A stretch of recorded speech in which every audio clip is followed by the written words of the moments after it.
যেহেতু আমরা আরও সময় আছে প্রায় 5-6 মাসের মতো আমরা প্রস্তুতি নেওয়া শুরু করে দিয়েছি। ওই সময় ইলেকশনের সময় আমার মনে হয় না আইন শৃঙ্খলার থেকে কোনো রকমের অসুবিধা হবে। দেশের রাজনৈতিক অঙ্গনে আগামী জাতীয় নির্বাচন নিয়ে চলছে নানা জল্পনা কল্পনা।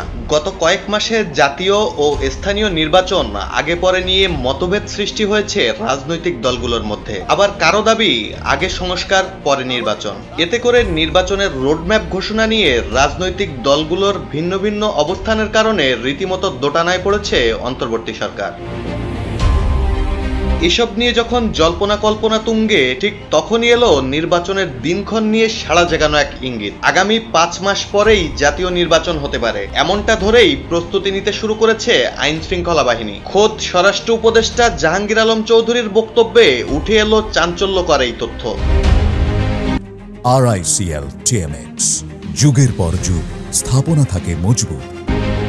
রোববার রাজধানীর উত্তরায় শিল্পাঞ্চল পুলিশ সদর দপ্তর পরিদর্শনের পর স্বরাষ্ট্র উপদেষ্টা জানান, যেহেতু আরো সময় আছে 5-6 মাসের মতো, আমরা প্রস্তুতি নিতে শুরু করে দিয়েছি। তার এই মন্তব্য রাজনৈতিক মহলে নতুন করে আলোচনার ঝড় তুলেছে। তাহলে কি সরকার নির্দিষ্ট একটি সময়ের মধ্যেই নির্বাচনের পথে হাঁটছে?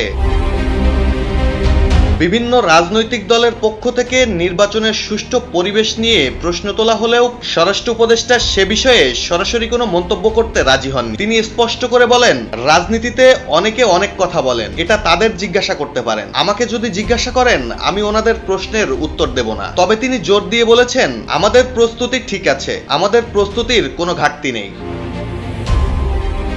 সম্প্রতি দেশের বিভিন্ন স্থানে মব বা জনরোষের ঘটনা বেড়ে যাওয়া নিয়েও উদ্বেগ প্রকাশ করেছেন স্বরাষ্ট্র উপদেষ্টা। কুমিল্লা, চট্টগ্রাম, লালমনিরহাট এবং ফরিদপুরের সাম্প্রতিক ঘটনাগুলোর উল্লেখ করে তিনি বলেন, ভবিষ্যতে যেন আর না ঘটে সে ব্যাপারে আমরা প্রপার অ্যাকশন নিচ্ছি। এটার সঙ্গে যারা জড়িত তাদের ব্যবস্থা নেওয়া হচ্ছে। নির্বাচনকে সামনে রেখে আইন শৃঙ্খলা বাহিনীর তৎপরতা এবং স্বরাষ্ট্র উপদেষ্টার ইঙ্গিত দেশের রাজনীতিতে নতুন মাত্রা যোগ করেছে। পাশাপাশি রাজনৈতিক দলগুলোও স্বরাষ্ট্র উপদেষ্টার বক্তব্য থেকে নির্বাচনের প্রস্তুতি নেওয়ার বার্তা পেল। ডেস্ক রিপোর্ট, জয় জয়দীপ।